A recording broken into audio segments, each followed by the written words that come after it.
Hello friends, welcome back to my channel easy life with Moni. আজকে আমি আপনাদের এই ব্লাউজে হুপের ঘর কিভাবে তৈরি করবেন সেটি করে আপনাদের দেখাবো। এইভাবে সুতো দিয়ে হুপের ঘর করতে প্রথমে আমি এরকম সুতো নিয়ে নিয়েছি এবং ব্লাউজে আমি প্রথমে নিচ থেকে ফোঁড় তুলে নিয়েছি এবং রান সেলাইয়ের মতো আমি একটি লম্বা করে সেলাই ফোঁড় তুলে নিয়েছি। হুপ লাগানোর মতো একটা ছোট করে সেলাই তুলে নিয়েছি। ফোঁড় দেখতেই পাচ্ছেন আপনারা।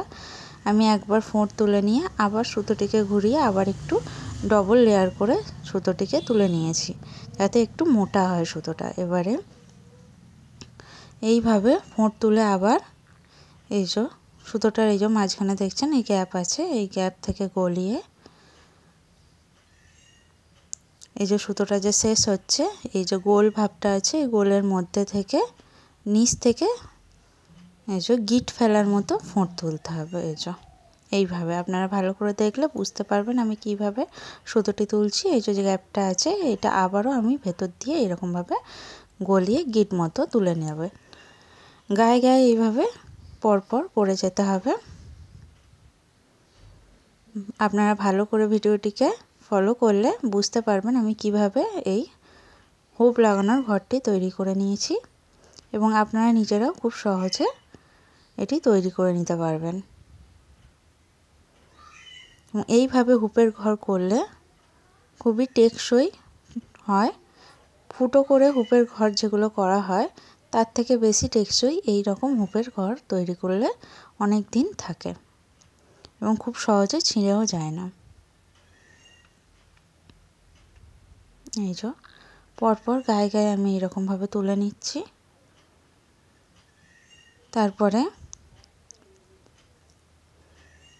এই যে প্রত্যেকবারে ওই মাঝখান থেকে গলিয়ে গিট ফেলার মতো করে ফোঁড় তুলে নিলাম এবং শেষ মাথা অবধি হয়ে গেলে আবার নিচে ফোঁড় তুলে এই যে ঘরটি দেখুন কীরকমভাবে হয়েছে। আপনি ভালো করে দেখলে বুঝতে পারবেন আমি এই ব্লাউজে ফুটো করে হুপের ঘর করা আছে, কিন্তু আমি আপনাদের এই সুতো দিয়ে ঘর করা দেখাচ্ছি যাতে আপনারা বুঝতে পারেন কিভাবে এই ঘরগুলি তৈরি হয়।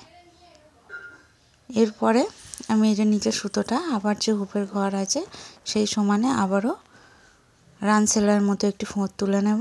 বন্ধুরা, আপনারা যদি আমার চ্যানেলে নতুন হয়ে থাকেন তাই চ্যানেলটিকে অবশ্যই সাবস্ক্রাইব করবেন এবং পাশে দেওয়া বেল আইকনটি প্রেস করবেন, তাহলে আমার যে কোনো নতুন ভিডিওর নোটিফিকেশান আপনারা পেয়ে যাবেন।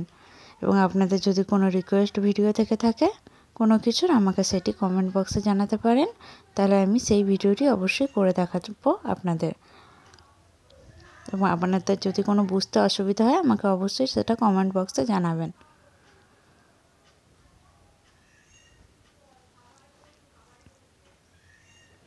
এইভাবে আমি সেকেন্ড এই যে হুপের ঘরটাও সেমভাবে করে নিচ্ছি। আপনারা ভালো করে মন দিয়ে ভিডিওটি দেখলে বুঝতে পারবেন। এবং এই ভিডিওটি যদি আপনাদের ভালো লেগে থাকে বা কোনো উপকারে এসে থাকে তাহলে অবশ্যই ভিডিওটিকে লাইক করবেন, কমেন্ট করবেন, শেয়ার করবেন এবং চ্যানেলটিকে সাবস্ক্রাইব না করে থাকলে প্লিজ সাবস্ক্রাইব করে দেবেন এবং পাশে থাকবেন।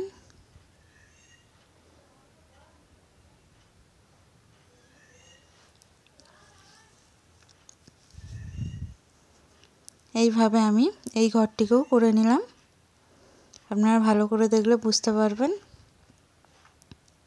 এই যে হুপ গলানোর মতো ফোঁড়টিকে খুব বেশি তুললে বড় করলে হবে না, ছোট করতে হবে, নইলে হুপটিকে লাগালে বারবার বেরিয়ে আসবে। খুব বড় না, ছোট মতো করে করতে হবে যাতে হুপটি লাগালে ভালোভাবে আটকে থাকে, খুলে না যায়। থ্যাংক ইউ সো মাচ বন্ধুরা ভিডিওটিকে দেখার জন্য।